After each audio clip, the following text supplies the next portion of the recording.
Welcome into tonight's edition of Steelers Talk. You guys remember that quote-unquote report that we discussed earlier in the day about Trevor Lawrence and the Steelers apparently calling the Jacksonville Jaguars to inquire about his availability? Well, according to multiple people with knowledge of the situation, that was complete bullcrap. We'll talk about that at the top of today's show. Then we'll get into what Colin Cowherd had to say on his show today about why he has information saying that the Rams are willing to trade Matthew Stafford this offseason and whether the Steelers should go get him. I'm going to be discussing that at the end of today's show, so make sure you guys stick around. But before we get into the content today, make sure you guys click that subscribe button if you haven't already. We got over 75,000 Steelers fans that are already subscribed to this channel. We're going to be getting you guys breaking news coverage of every single big move that the Steelers make this offseason. We're going to be covering the quarterback search extensively over the next month as this team looks for their next signal caller. We're going to be letting you guys know all the latest happenings as they come hot on the presses here. So it's all 100% free to subscribe, guys. Try us out for a week. If you don't like our content, you can always unsubscribe. I really do appreciate all of your support. So let's get right into our first story of tonight's show, which is that multiple NFL insiders that are very credible dispute the quote-unquote report that was put out earlier today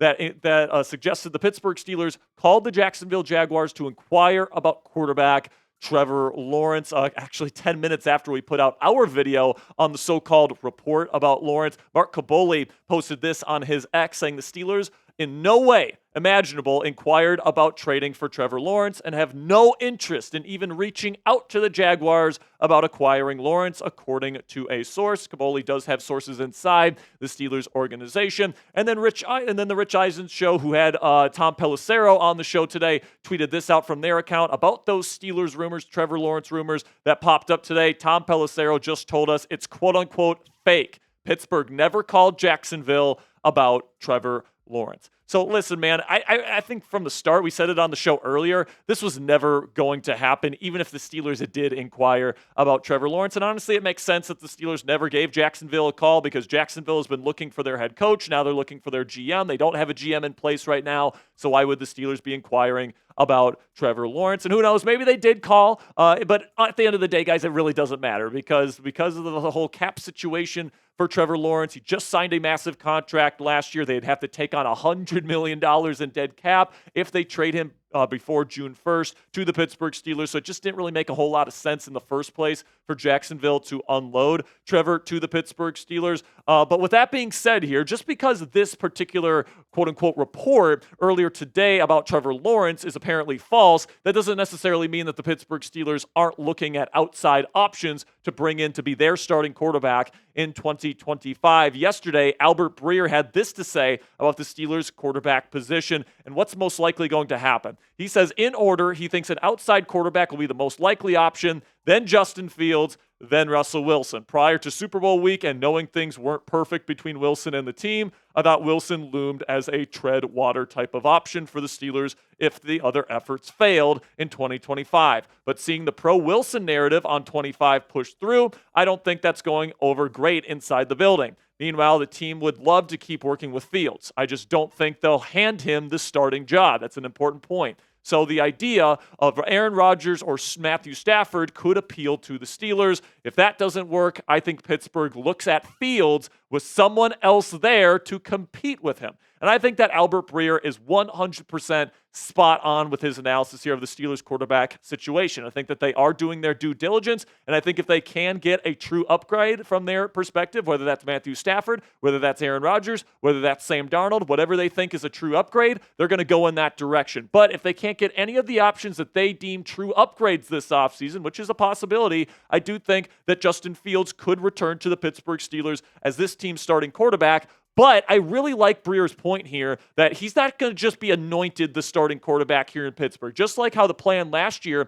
was to not have Kenny Pickett be anointed the starting quarterback after struggling the year prior, I think that the same thing applies here with Justin Fields in terms of competition being brought in. Fields would probably be the favorite heading into the season. He's the high upside play, but I do think that the Steelers would bring in kind of a high floor type of veteran option that can kind of compete with him. And then if Fields stinks in 2025, they can go to that kind of bridge level quarterback to try and save their season. And my take on the entire situation here, guys, is that Fields did not do enough in 2024 last year in his 6-game stint as the Steelers starting quarterback to be the unchallenged starter in 2025. I think that if they want to bring him back as a high upside play along with a decent veteran to kind of compete with him and kind of be a plan B option, I think that is a decent plan. If you can't get Matthew Stafford, if you can't get Sam Darnold, if you can't get the quarterback outside the organization that you want. But you take a look at the offensive ranks for the Steelers under Justin Fields in those 6 games last year.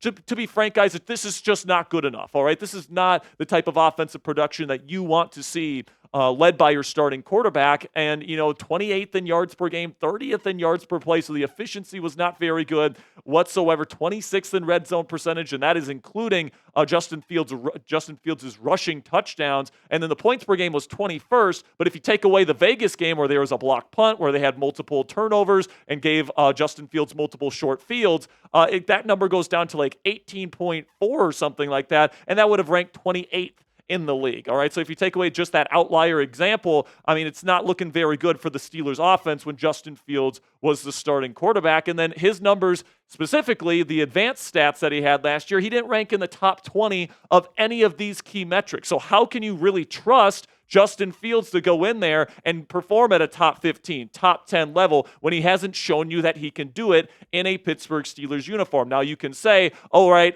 second year in Arthur Smith's system, he's going to play a lot better, all these different things. And, you can certainly make that argument, but why not also bring in a high-level kind of backup quarterback to kind of be that safety blanket, that plan B option in case Justin Fields does not develop and turn into the quarterback that we all hope that he can become. You look at the competition level quarterbacks that are going to be available for the Pittsburgh Steelers next year. Jacoby Brissett is somebody I'm definitely interested in. Carson Wentz is a decent backup option. Jameis Winston has certainly expressed his interest in being a part of the Pittsburgh Steelers as well. Joe Flacco has played in this division recently. Jimmy Garoppolo, really good at throwing the ball over the middle of the field. That's something that I think could attract Arthur Smith. And then Daniel Jones, kind of a conservative quarterback. He certainly wouldn't be my first option, but he is a recent starter in this league that could be considered as somebody that could be brought in as the QB2 behind Justin Fields to start the season, that could theoretically take over in case Fields doesn't pan out in 2025. And out of this list, guys, the guy that I would love the Steelers to go get to mentor Justin Fields, to be kind of the plan B option, to be his level of competition next year, is Jacoby Brissett. He has the lowest interception percentage in the history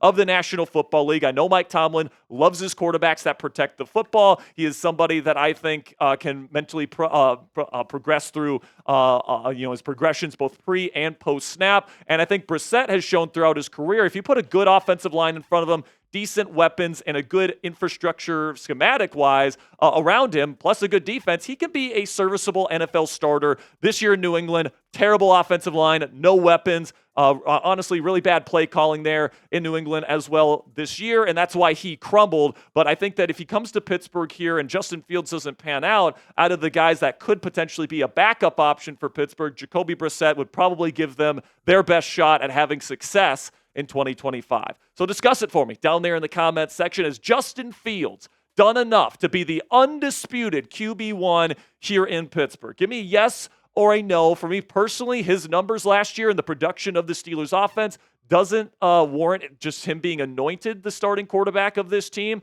But, I'm certainly open to bringing him back if it means you can get a guy like Jacoby Brissett. If Tyrod Taylor's made available this year, I could certainly like to bring him in as well. Let me know what you guys think down there in the comments section. Yes or no, has Fields done enough to be the undisputed QB1 here in Pittsburgh? So now let's talk a little bit about what Colin Cowherd had to say a little bit about the Matthew Stafford rumors. Cowherd claims to have inside information about all the different stuff surrounding the Matthew Stafford situation. And he is saying that the Rams are open to trading Matthew Stafford this offseason. And it does appear that we have company here, guys. And he specifically mentions the New York Giants as the landing spot for Matthew Stafford, and specifically the Rams wanting New York's number 3 overall pick in the 2024 NFL draft. And this is exactly what Colin Cowherd had to say in terms of what he said on his show. I'm told the Rams like Matthew Stafford, but he's old. Rams want inexpensive rental quarterback for 1 year. They'll probably want a first, a second, or a first and a third. So that is the asking price, apparently, that the Rams want in exchange for Matthew Stafford's services. And, of course, Cowherd linked Stafford to the New York Giants